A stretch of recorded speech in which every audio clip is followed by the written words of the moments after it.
Hi, hello po. Isang mapagpalang araw pong muli sa inyong lahat. Kamusta na ho kayo? Sana ho ay nasa mabuti kayong kalagayan saan man ho kayo naroroon. Nagbabalik ho muli itong aking YouTube channel na Eric's Vlog. Maraming salamat ho sa patuloy na nanonood ng aking mga video na ina-upload. And maraming salamat din ho sa mga nagsusubscribe dito ho sa aking YouTube channel na Eric's Vlog. At ngayong araw ho na ito ay meron tayong breaking news. Ito ho, makikita ninyo dito sa ating video na ito. Ito hong Mayweather Pacquiao 2. So sila ho ay maghaharap muli at maglalaban ho sa ikalawang pagkakataon sa Las Vegas. At ito ho ay magaganap sa September 19, 2026. At sa Pilipinas ho ay araw ng linggo yan, September 20, 2026. So yan ho, tuloy na ho ang laban. Ito hong dalawang sikat ho na boksingero. Ito hong si Floyd Mayweather Jr. at ito hong si Manny Pacquiao. At ito ay kinonfirm ho ni dating senador Manny Pacquiao ang laban hong ito. Ito hong kanilang pagtutos na ito ay nag-umpisa ho noong May 2, 2015. Ito ho yung tinatawag na Fight of the Century. Ito ho yung unang pagkakataon na kung saan sila ho ay naglaban, at yan hong Fight of the Century na yan ay talaga naman hong kumita ho ng napakalaking halaga itong naging laban ho ni Floyd Mayweather Jr. at itong si Manny Pacquiao. At ang naging resulta ho dyan ay nagwagi si Floyd Mayweather Jr. by unanimous decision. So yung mga judges ho ay yung dalawa ay nag-score ho ng 116-112 at yung isa naman ho ay 118-110 pabor ho kay Floyd Mayweather Jr. Kaya sa unang pagkakataon ho ay wagi ho dyan si Floyd Mayweather Jr. Ang nasabi hong pagtutuos ni Floyd Mayweather Jr. at ni Manny Pacquiao para ho sa ikalawang pagkakataon na laban ho nila sa September 19 sa Las Vegas, Nevada ay magaganap ho dito ho sa isang bagong-bago hong Sphere venue. At ito ho ay isa sa pinakamalaking spherical building na itinayo ho sa mundo. Ito hong Sphere venue, at ito ho ay most expensive entertainment venue na itinayo ho sa Paradise, Las Vegas. Ito hong Sphere building venue na kung saan ho gaganapin ang laban ho ni Manny Pacquiao at Floyd Mayweather Jr. ay meron hong seats na 17,600 at meron hong capacity na 20,000. At ito hong Sphere building na ito o Sphere venue ay meron hong immersive video, audio capabilities and 16K resolutions wrapped around LED screen. At yung speakers naman ho ay with beamforming and wave field synthesis technologies, and meron hong 4D physical effects. Kaya napakaganda ho ng venue ho na ito. At ito ho ay merong taas na 112 meter high, at yung lapad naman ho ay sumusukat ho ng 157 meters. At ito ho ay nagkakahalaga ng 2.3 billion ho nung ito ho ay itinayo.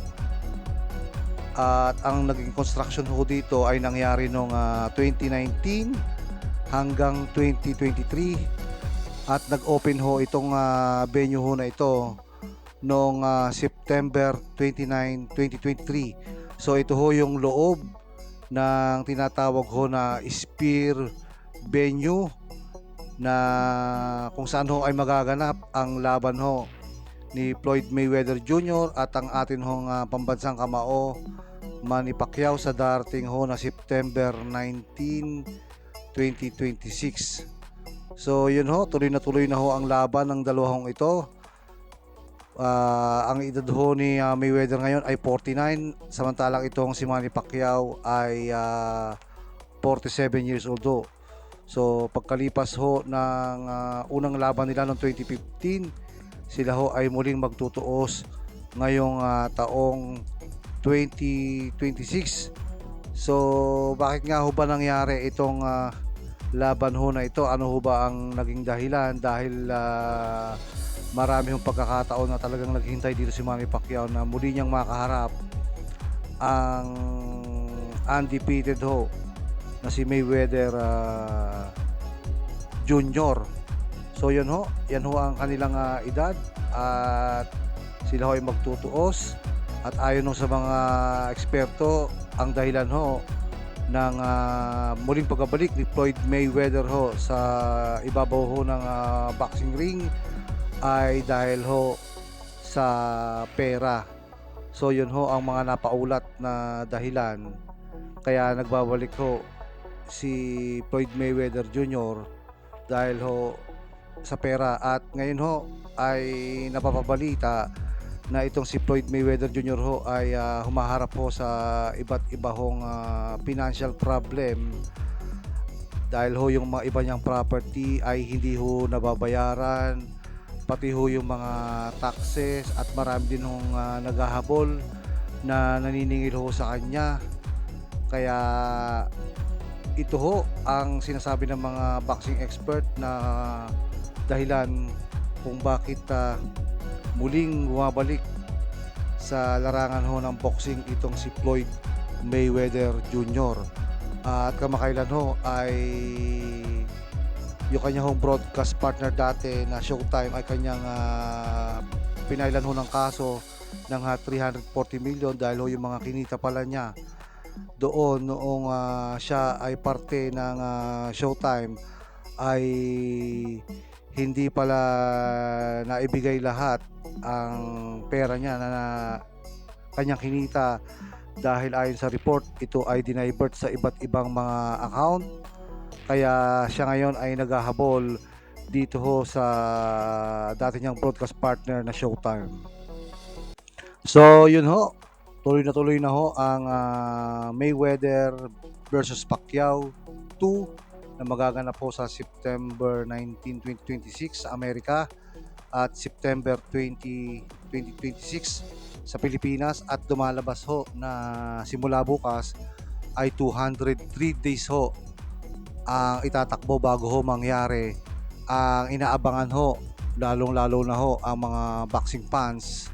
Ito ho nga muling pagbabalik sa ring ho ng dalawang sikat na boksingero na si Floyd Mayweather Jr. at ito ho si Manny Pacquiao. So yan ho ang ating aabangan sa September 19 at malalaman ho natin kung ano ho ang kalalabasan ng resulta ho ng labanan na yan, dahil ayaw daw ho ni Manny Pacquiao na exhibition lamang ang magaganap.